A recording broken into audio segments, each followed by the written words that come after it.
Hello everyone, and welcome to the third of our introductory video lessons on the tortious liability equation, liability and negligence. And in this instance we're going to look at damage, the third part of our tortious liability equation. And just to remind ourselves very quickly, our tortious liability equation, how do we prove tortious liability, liability and negligence or tort? We must demonstrate that the defendant owes the claimant a duty of care. Then we must go on to demonstrate whether or not that duty of care has been breached. The third thing that we have to demonstrate is there a causation issue? So has somebody caused the damage, and is the damage not too far remote from the defendant's actions? Those two things are known as damage, and that's what we're going to be looking at in today's video. If you need to revisit duty of care and breach of duty, just go back, watch the videos, and then come back to look at the damage, this one. And I'm going to start by giving you a little bit of background. And I want to confirm very clearly, in tort we refer to both damage and damages. They are very different things. The S makes a world of difference. Damages are about the remedies. What are we going to give somebody if the court demonstrates that the defendant has been negligent and owes a duty of care, is tortiously liable?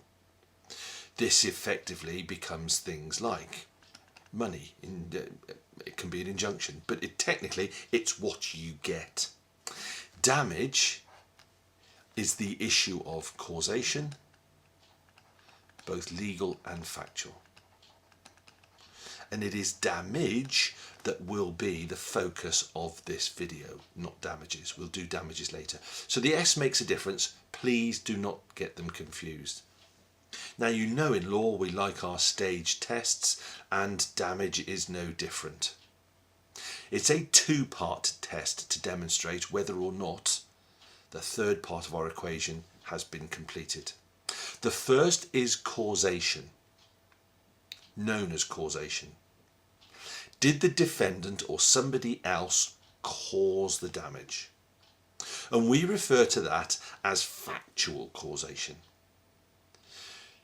Now, what I don't want you to do is get confused with criminal law and civil law. There is causation in both. In the actus reus, of course, if you remember, in criminal law we look at both factual and legal causation.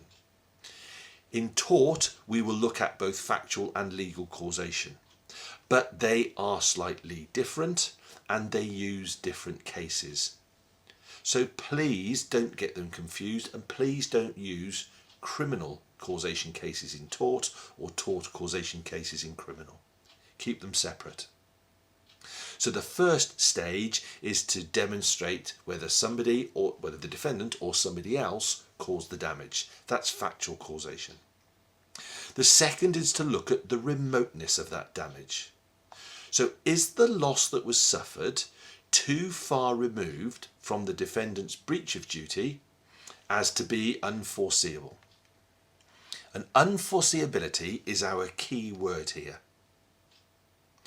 If I can foresee the damage that will occur as a result of my breach, then the damage is not too remote. If I cannot foresee that damage, then the damage becomes too remote and we don't have liability. There's no legal causation. So causation, the first stage, is known as factual causation. Remoteness of damage, the second stage, is known as legal causation. Let me give you an example to try and make that slightly easier to understand. The situation that we've got is that the defendant commits or carries out an act or an omission. And in this instance, I'm going to talk about the defendant driving their car into the claimant's car. The first stage is to apply the but-for test. And the but-for test is, does the defendant cause the minor damages to the car and a whiplash injury to the claimant? Well, almost certainly that's going to be yes. The second stage is to look at remoteness. And that's going to be legal causation. And what happens as a result of the defendant driving their car into the claimant's car is that the car happens to be a prize for the claimant, and the claimant commits suicide. So the question one has to ask is the suicide too remote from the defendant's actions to be liable? Is it foreseeable that by driving into the claimant's car, the claimant would eventually commit suicide? I'm not going to answer that question. I'm going to go through the video. We're going to talk about causation. We're going to talk about damage. And then perhaps we can revisit it and you can give an answer at the end. So, the first thing to look at is factual causation, the but-for test. And the breach of duty must be, look at that, my spelling on this programme is awful. The breach of duty must be the factual cause of the damage. And as we know, it's known as the but-for test. The first stage is known as the but-for test. And in much the same way that in criminal we have a key case that highlights factual causation, the same is true in tort. And the case that we use for factual causation in tort is Barnett versus Chelsea and Kensington Hospital Management Committee. It's a 1969 case. Most of the cases actually in damage will be relatively old, or at least from the 50s and 60s. And the facts of the case in Barnett versus Chelsea is that a man goes to hospital complaining of stomach pains and vomiting. What has happened is he is part of a group of workmen who make themselves tea. They're night watchmen, and they make themselves tea in cups that they find around the site. One of the cups has remnants of arsenic in the cup. They make tea. All three of them drink their tea. But the one that has a cup with arsenic in it becomes poorly, and he goes to hospital complaining of stomach pains and vomiting. The doctor refuses to examine him and sends him home untreated. The man later dies of arsenic poisoning 5 hours later. Now, the family of the man sue the hospital but fail, so the claimants lose. And they lose because the medical evidence was that he would probably have died even if the proper treatment had been given promptly. So the hospital's negligence was not the cause of his death. So this is an example of where there was no causation in fact, as the hospital couldn't have done anything to save Barnett's life. The cause of death was the original poisoning, not the hospital's failure to examine him properly. Now, the hospital would still be liable for failing to attend to a patient. They would just not be liable. The duty that they've breached is in essence not attending to a patient. But they have not caused his death, and therefore they are not the factual cause. So the hospital has breached the duty it owed, but has not caused the death of the deceased. The duty it owes is to attend to the patient. Okay? Now, this becomes an issue when we have to consider the case where there are multiple causes. So if, let's say for instance, somebody is ill or injured, and the type of injury is such that they may have worked for 3 different employers, and the same type of injury was possible at 3 different employers. And in essence, the cases in this multiple cause part generally have a lot to do with asbestos. And this substance here is asbestos. And I'm going to explain what asbestos is for those of you that don't know. It was a building material used way back in the 60s, particularly in places like roofs and things like that. And it comes in sheets, as you can see here. The problem is it's fibrous. And that fibrous nature meant that when it broke down, when it became old, the fibres ended up getting into one's lungs, and I think they've caused a form of cancer.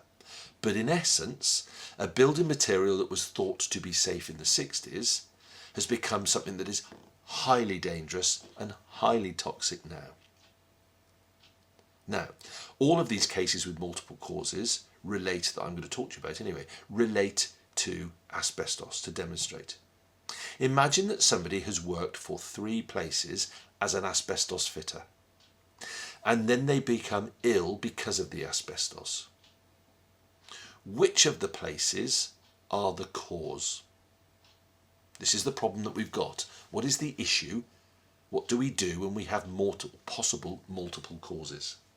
And our starting point for this is the case of Fairchild versus Glenhaven Funeral Services. And these are co-joined appeals. There are a number of people appealing to this case. And it covers a number of workers who contract mesothelioma, which is I think its more common name is asbestosis. It's a disease caused by the asbestos. And this happened during a time in which they had worked for more than one employer. The Court of Appeal said that no liability could be attached to any of the employers singly because the claimants could not prove on the balance of probabilities the period of employment in which they inhaled the asbestos fibre which started the disease. So because you couldn't prove specifically which was the employer that you were working for when you contracted the disease, there was no liability. The House of Lords reversed this decision. They said that in cases where the actual cause of injury is undoubted, and it isn't here, but it is scientifically impossible to show which of several negligent employers was actually responsible, it is enough for the claimant to merely show that an employer's negligence materially increased the risk of their contracting the disease. The employer would then be liable in full for the claimant's injuries, even though they might be able to claim a contribution from the others. The injustice of denying a claimant the remedy outweighs the injustice caused by holding a negligent employer liable for injuries for which he might or might not have been actually responsible. So you could technically say, Fairchild could say, there are 3 employers, I'm going to sue the one in the middle because I think that's the one that in which I gained my illness. The House of Lords said, the likelihood is, if there is a likelihood that you could have contributed to your illness at Glenhaven, then you can claim. The normal rules on causation, in fact, can be modified on policy grounds where there are special circumstances.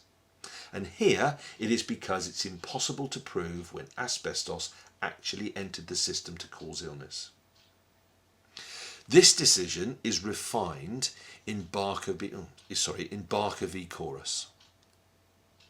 And in Barker v Chorus, it says that what you should now do is that you should now, if there are 3 employers, 1, 2, 3, the damages should be set in proportion to the amount of time a worker spends with a company.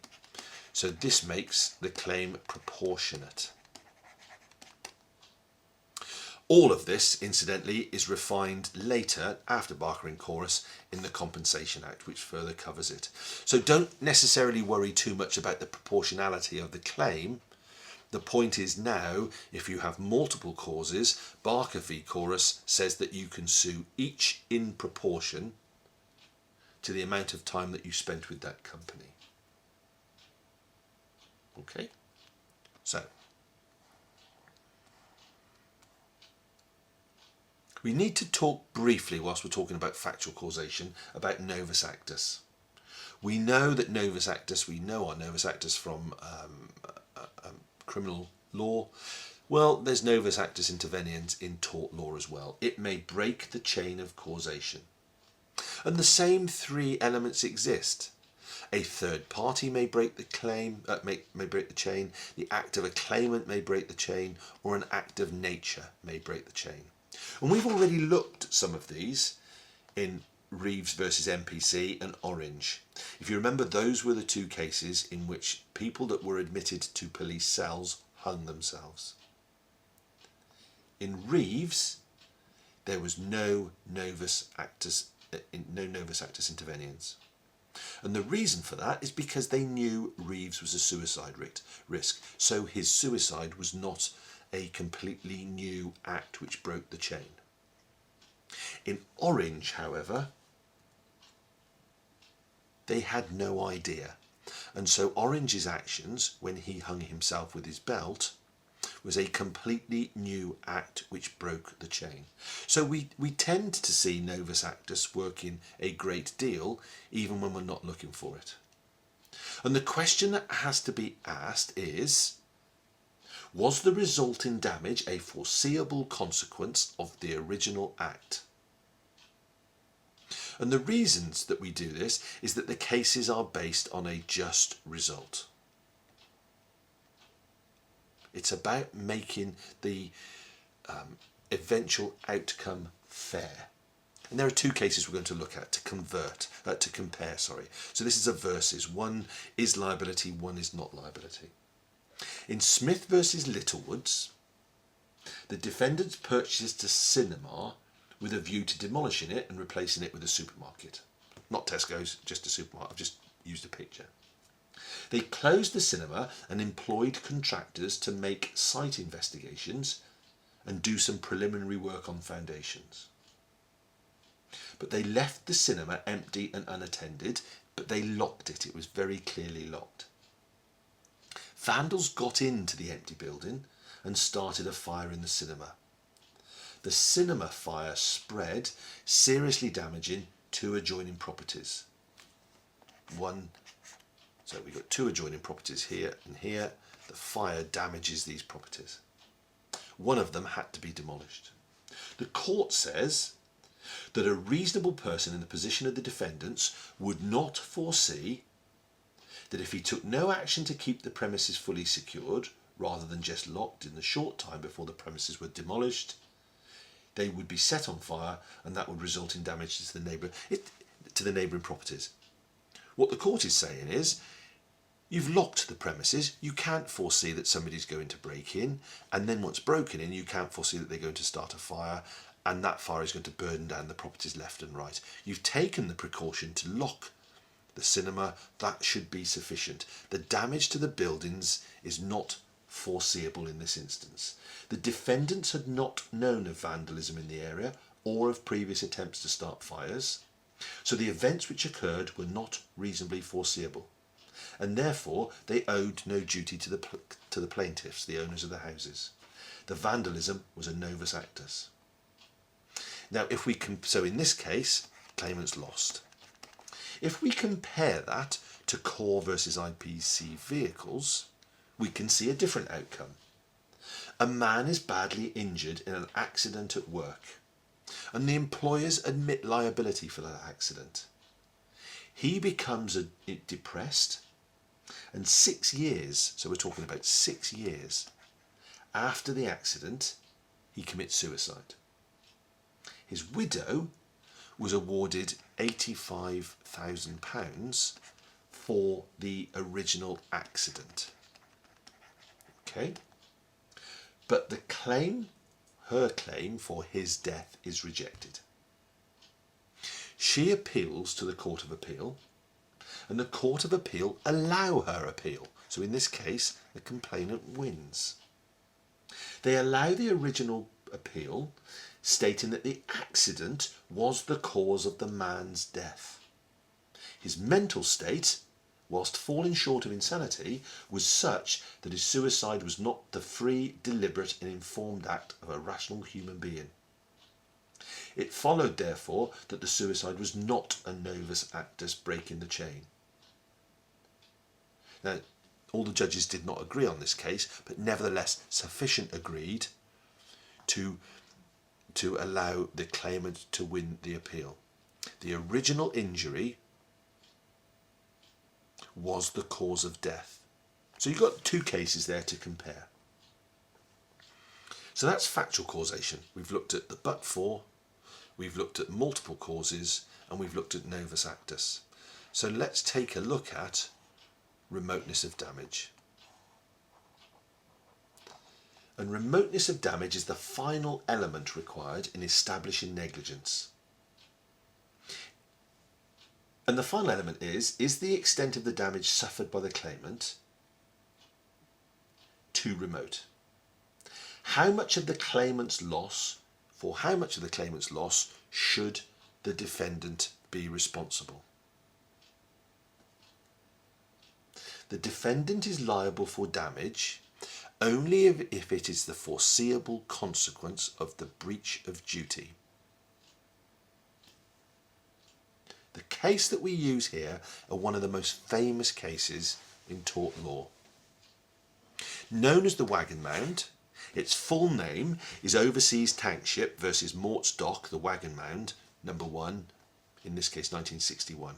And it has number 1 in its title because there are many of these cases, all for different things by different complainants. We are going to concern ourselves with number 1, and this is an Australian case. And on the A2 video, we will go into some depth about overseas tank ships and some previous cases that affect it. But in this instance, I'm just going to use it to demonstrate quite clearly what I mean by remoteness of damage. And in overseas tank ship, or the Wagon Mound, everybody refers to it as the Wagon Mound, and you can do so too. The defendants negligently leaked a quantity of oil into Sydney Harbour from their tanker, I suppose. The oil drifted into the claimant's wharf, where it mixed with assorted materials, including some cotton wadding. Welding was taking place on that wharf. Essentially what happens, the claimants sought and received assurances that it was safe for them to continue welding. However, sparks from the welding ignited the oily wadding, which caused the fire to spread to 2 ships, damaging them, and the wharf was damaged as well. So the fire causes extensive damage to the wharf and to ships. The Privy Council said that if some damage, even minor damage, of a particular kind was foreseeable, then the defendant would be liable for all such damage, irrespective of the foreseeability of its extent and its immediate cause. But in this case, the damage that was foreseeable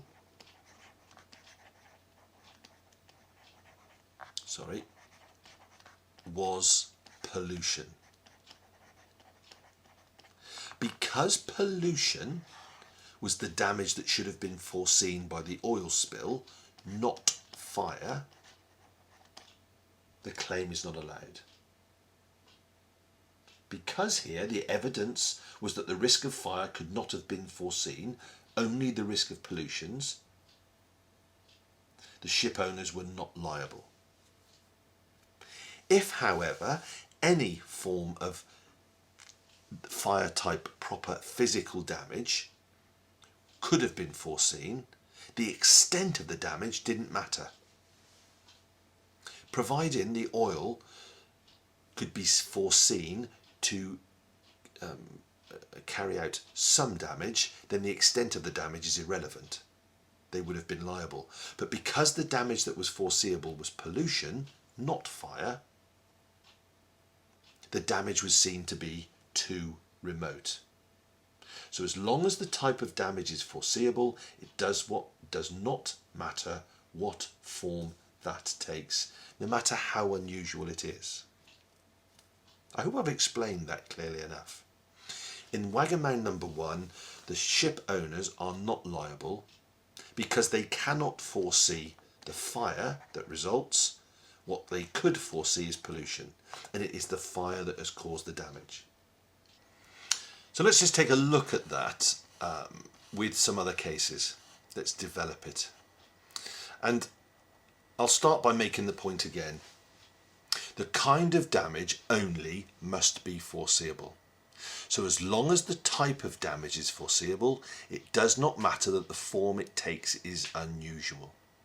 And our starting point for this, we're going to look at Bradford versus Robinson's rental.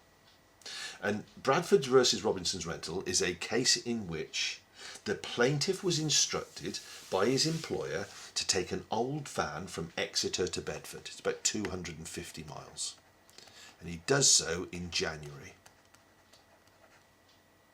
The idea is he's going to drive the old van to Bedford, it'll be replaced in Bedford, and then he'll drive it back to Exeter. The weather is particularly cold, so it's cold. And it's so cold that the AA are advising motorists not to travel unless necessary. The plaintiff protested, but this is in the 1960s. You don't make too much of a protest. You know your place if you're a worker. And he was told to go. Both of the vans were unheated.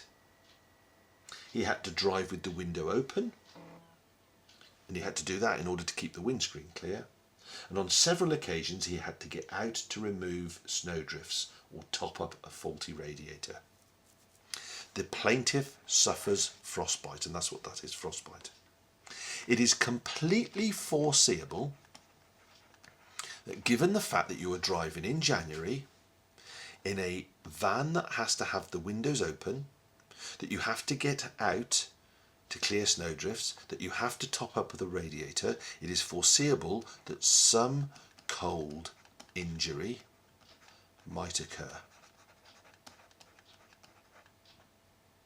Because some cold injury is foreseeable, the defendants are held liable. So they are liable for his frostbite, even though that condition is rare in England, because it's foreseeable that some cold injury might occur. The fact that the injury that actually occurs is enormously bad, that doesn't matter. It's of the same type. If the type of injury is foreseeable or the type of damage is foreseeable, then it doesn't matter how severe that damage is. Let's look at two contrasting cases that help to demonstrate when it might be and when it might not be. And the first is Hughes versus Lord Advocate. And in Hughes versus Lord Advocate, on a winter evening, some post office workmen take a break, leaving a manhole covered by a small tent. And they mark the edges of the tent with paraffin lamps. Two boys, one aged 8, one aged 10, took the lamps and went into the tent. One of them trips, the lamp falls into the manhole, and that then causes an explosion in which the boy was injured. I actually think that's a girl, but I don't suppose it really matters. The House of Lords say that the post office is liable. The accident is caused by a known source of danger.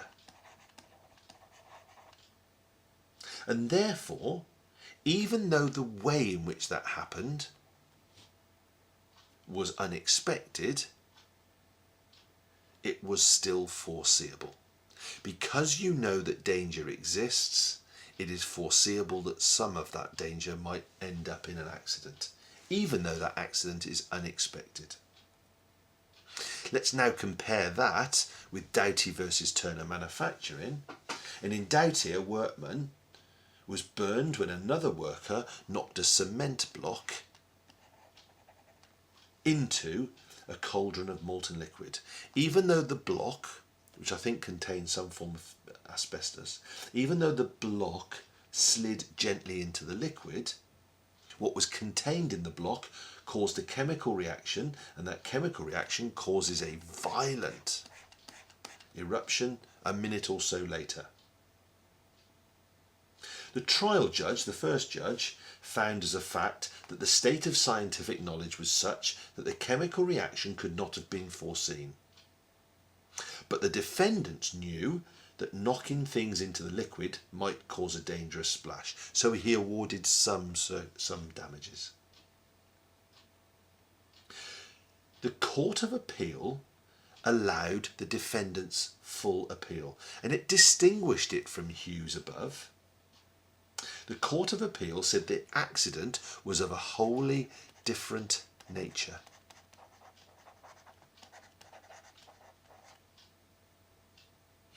And because it was a wholly different nature, it could not have been foreseen. It wasn't an injury, or it wasn't foreseeable that the source of danger caused the injury in an unexpected way, like it did in Hughes. The accident, the cause, was a wholly different nature. It wasn't because the block had slid gently into the molten metal. What caused the injury was the fact that there was a chemical reaction between the block and the metal, which means it was wholly different. Because it was wholly different, it was not foreseeable. In Hughes, it is completely foreseeable that danger exists when there is a manhole that is left open. Even though the nature of the eventual damage is unexpected, the fact that danger exists and that an accident might happen is foreseeable. In Doughty, the accident is of a wholly different nature. So Hughes demonstrates an incident when it might, or it is not too far remote. Doughty indicates where it is.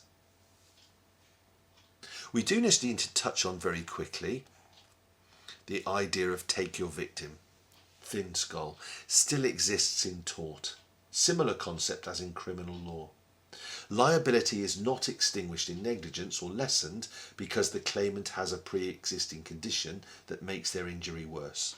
And the case we use here is Smith versus Leach Brain.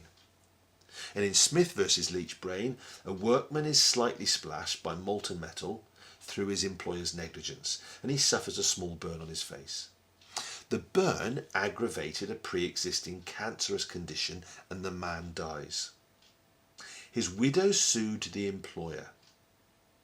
The employers were fully liable because injury to the person was regarded as a single kind of damage and some minor injury at least was foreseeable.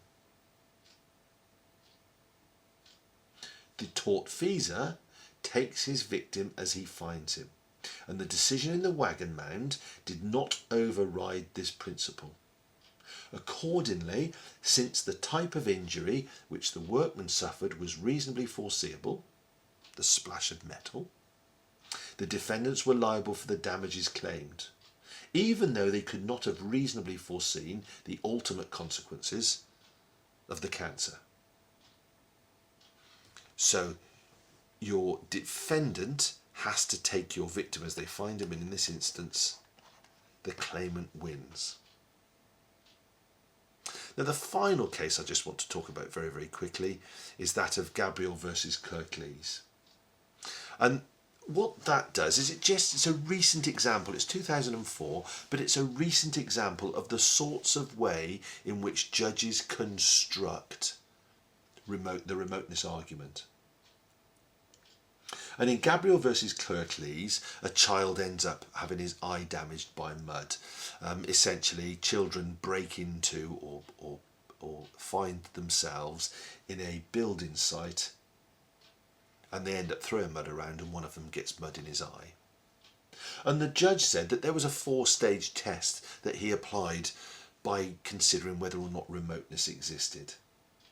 The first one is it reasonably foreseeable that children will go into the site? So children will go into the site. And he said, yes, if you have a site that is not completely and properly secured, it is reasonably foreseeable that your children or that children will end up going into the site. He then said, once in the site, is it foreseeable that children will play there? Well, of course it is. We all know that children, if they go into a site in which there are things that are interesting, they will cause them to play. He then asked, was it reasonably foreseeable that in playing on the site, they would throw whatever comes to hand? Well, of course they will. That's exactly what children do. They misbehave, they throw things about. And his final question was, if that's the case then, is it reasonably foreseeable that somebody might be injured because of something being thrown? And his answer to that was yes as well. So although the starting point might have been, is it foreseeable that somebody will be injured because our site is insecure, might take a little bit of working out. If you work through it as a staged process, it's easy to see that it is not too remote. It is foreseeable that a child might be injured if you go through that staged approach. So it just gives us a current modern example as to how judges think. Now, I accept, in all fairness, that remoteness and damage are tricky concepts. Particularly this idea, that, as stated, that if you look at the wagon mound, that because pollution was foreseen, not fire, the wagon mound in this instance, in number 1, are not liable. Particularly this distinction between Hughes and Doughty. But if you work through the process and you think about, is the type of damage foreseeable? If the type of damage is foreseeable, then invariably the defendant will be liable. We will revisit liability and negligence and damage when we look at the A2 arguments.